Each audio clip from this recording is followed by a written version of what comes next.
The training grounds at Camp Pendleton stretched out under a scorching California sun, the heat waves rising off the baked earth and shimmering like ghosts. Rows of targets lined the distant ridges, some at 200 meters, others at 500. Beyond that, the terrain melted into rolling hills where only the sharpest shooters dared to set their sights. The air carried the sharp tang of gunpowder, punctuated by bursts of automatic fire and the clipped voices of drill instructors barking corrections. It was just another day for the young Marines: sweat, dust, and weapons. They were tough, loud, and brimming with the kind of confidence only youth could carry. They leaned on their rifles between drills, sharing jokes, teasing one another, and boasting about accuracy and kill counts in training exercises. That's when they saw him. An old man in a faded, sun-bleached uniform walked slowly up the dirt path leading to the range. His posture was proud, though stiff, his steps deliberate, as though each one carried the weight of years. His boots were scuffed, his trousers creased, and his jacket bore patches whose colors had long faded. What caught everyone's eye, though, wasn't his uniform. It was the rifle slung over his shoulder. It wasn't black, like the M4s or M27s the Marines carried. It wasn't sleek and modern, with rails, optics, or suppressors. No, it was bright orange. Its paint was chipped, worn in places to bare steel, but unmistakably orange from buttstock to barrel. The weapon looked almost like a relic from a bygone hunting season, a tool too outdated to stand alongside the carbon fiber precision rifles the Marines prided themselves on. The laughter began immediately. "Hey, Grandpa," one Marine shouted, his voice carrying easily across the hot air. "Halloween's months away." Another added, "What is that thing, a Nerf gun? Planning to scare off some squirrels?" A ripple of laughter spread through the group, young voices carrying the edge of mockery that soldiers use when they feel superior. The old man ignored them. His eyes, sharp and unblinking, were fixed on the range ahead. His weathered face didn't twitch, his jaw didn't clench. He simply walked with the same calm pace, as though he had heard the same laughter 1,000 times before. When he reached the benches near the firing line, he carefully set down the rifle. His hands, though lined and calloused, moved with deliberate precision, almost reverence. He pulled a rag from his pocket and began wiping down the scope, polishing it as though the world beyond had disappeared. The Marines, gathered nearby, exchanged amused glances. One of them leaned closer to his buddy and muttered, "Look at him, he probably thinks he's in some old western." "Yeah," the other replied, smirking. "Doesn't even know what century it is." The drill instructor, a broad-shouldered sergeant with a deep voice, finally walked over. He'd been listening to the chatter with one eyebrow raised. Something about the old man tugged at his memory, though he couldn't place it. "All right, old man," the sergeant said gruffly, though without mockery. "You got a target in mind? Or are you just here to polish that, whatever that is?" The veteran lifted his head slowly, his eyes piercing beneath the brim of his cap. For a long moment, he didn't speak, simply scanning the range as if measuring every distance, every gust of wind, every mirage of heat rising off the ground. Finally, he lifted a weathered finger and pointed. Far beyond the furthest target, nearly lost in the shimmer of the horizon, stood a small metal plate fixed to a ridge. It was so distant that even the younger Marines squinted to make it out. Some of them couldn't even see it at all. 4,000 meters, one Marine muttered, incredulous. "That's not even on the range chart." Another snorted. "That's impossible. Even with the best sniper rigs, that's just luck. No way he's hitting that with his orange toy." The laughter rose again, though it carried a sharper edge now, not just mockery, but defense. The very idea that someone could attempt a 4,000-meter shot challenged everything they believed about their own skill and their modern weapons. The old man didn't respond. He simply adjusted the scope, checked the chamber, and lowered himself into position on the bench. His movements were slow but steady, practiced with the fluidity of repetition honed over decades. The range fell silent, the laughter trailing off into murmurs. Despite themselves, the young Marines leaned forward, watching. Even mockery couldn't fully drown out the quiet weight of anticipation. The veteran's breathing slowed, his chest rising and falling in a rhythm older than the men around him. His finger rested lightly on the trigger, not pressing, not rushing. He waited, eyes locked through the scope, patient as a predator. "Come on," one Marine whispered. "This is gonna be good. He'll miss by a mile." Another chuckled. "Yeah, watch that orange stick blow apart in his hands." But their voices faltered as the old man exhaled, his entire body becoming still, as if time itself paused with him. Then, the shot rang out. It wasn't a stuttering burst of automatic fire, but a single crack, sharp and clean, rolling across the training grounds like a whip. The bullet sliced the air, vanishing into the distance where even the keenest eyes couldn't follow. The silence that followed was suffocating. The Marines held their breath. And then, faint but undeniable, came the sound, clang.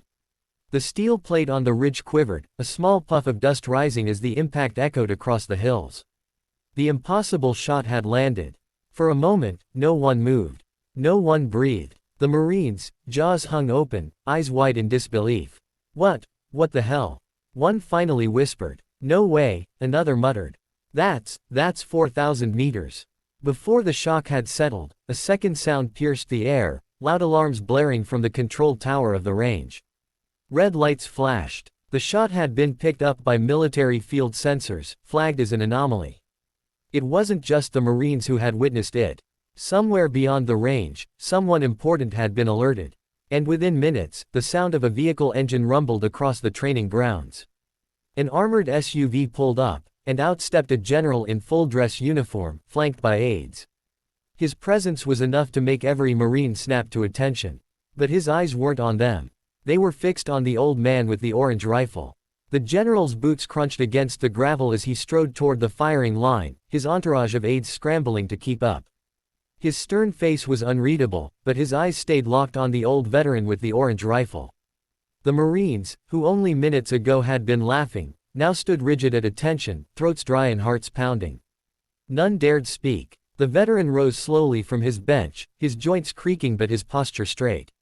He slung the orange rifle back across his shoulder as though nothing unusual had happened. To him, it had been just another shot, an extension of muscle memory, breath control, and instinct sharpened by decades. The general stopped just a few feet away. Silence pressed down on the group like a heavy blanket. Even the wind seemed to still. Finally, the general spoke, his voice deep, carrying authority that made the air itself vibrate. Who made that shot? The drill instructor, still stunned himself, raised a hand and pointed. Sir, it was him. The general's gaze narrowed on the old man. He studied him carefully, his eyes flicking from the faded insignia on his jacket to the weathered features of his face. There was recognition there, though faint, like trying to recall a name from an old dream. That distance, the general said slowly, almost to himself. 4,000 meters, it's not supposed to be possible. Not here. Not under these conditions. He stepped closer, lowering his voice. Where did you learn to shoot like that? The veteran finally looked at him directly. His voice was gravelly, calm, but carried a weight that silenced even the aides who were scribbling notes. In places you'd rather not visit, General, he said. With brothers you'll never forget. For a moment, the words hung in the air, heavy and haunting. The Marines shifted uneasily, suddenly aware that the man standing before them wasn't just some old-timer with a painted gun. He was someone forged in fire they could barely imagine. The general's face softened, just slightly. He extended his hand. You've just proven every man here wrong, including me. The veteran's handshake was firm, steady despite the years. The general turned to the Marines, who stood frozen with guilt and shame. Line up, he barked. Now. They scrambled into formation, boots slamming into the dirt, rifles snapped to their sides. Salute. The drill instructor commanded, his voice louder than it had been all day. Dozens of young Marines lifted their hands to their brows, their eyes locked on the old veteran. The same men who had mocked him now burned with shame, their cheeks flushed, their pride stripped bare. The veteran, however, didn't bask in the moment. He didn't smile. He didn't even acknowledge the salute for more than a passing nod. He quietly began packing his rifle case, carefully disassembling the orange weapon and placing each piece with the care of a craftsman. To him, respect was never the goal. The rifle wasn't for show, and neither was he. The general, still watching, finally asked, why orange? Why paint a rifle like that? The veteran zipped the case and looked up. His eyes, clouded yet sharp, carried a hint of sorrow. Because after the war, I wasn't hunting men anymore. I was hunting deer. Elk, wild boar. Out there, the orange kept other hunters from mistaking me for a target. And it reminded me that a weapon is only as dangerous as the man behind it. The Marines shifted again, the weight of his words hitting harder than any lecture from their instructors. One young Marine, unable to contain himself, blurted out, "Sir, who are you?" The drill instructor turned sharply, ready to bark at him for speaking out of turn, but the general raised a hand. His eyes were still fixed on the old man, waiting. The veteran sighed, his gaze drifting toward the horizon. "Names don't matter. But once, long ago, I was a rifleman. Then a sniper. Then just a man trying to make it home alive." He paused, his voice tightening. "I've watched men take their last breath through this scope. I've heard laughter turn to screams in an instant. That's what you carry when you talk about shots like that one." The silence deepened, pressing into the skin of every Marine there. The laughter that had once filled the air seemed obscene now, as distant as childhood. They weren't looking at a relic anymore. They were looking at a man who had given pieces of his soul so they could stand there in uniform today. The general finally spoke. "Son, I don't know what brought you here, but I'm glad it did." These men needed a reminder. They think technology makes a Marine. That fancy rifles and high-tech scopes make them lethal. But what you've shown today, he glanced back at the shaken young soldiers, is that discipline, patience, and skill are timeless. And they will always outmatch arrogance. The veteran nodded once, then lifted his case. "That's all I came for." And with that, he turned and began walking back down the dirt path. No fanfare, no grand speech, just the slow, steady steps of a man who had already carried enough memories for 10 lifetimes. The Marines stood at attention until he disappeared beyond the hill. When the general finally dismissed them, no one spoke. The air was thick with unspoken thoughts, each Marine privately reckoning with the lesson they had just witnessed. One finally whispered to another, his voice barely audible. "Who was that guy?" The drill instructor, arms crossed, didn't take his eyes off the horizon. His voice was quiet, but it carried a gravity none of them would forget. "A legend you'll be telling stories about long after he's gone." For the rest of the day, the range felt different. Every shot fired echoed with the weight of the old veteran's presence. Every Marine aimed more carefully, breathed more steadily, thought more deeply about the responsibility in their hands. The orange rifle was gone, but its echo remained, a symbol not of ridicule, but of mastery. A reminder that true skill isn't bound by age, technology, or time.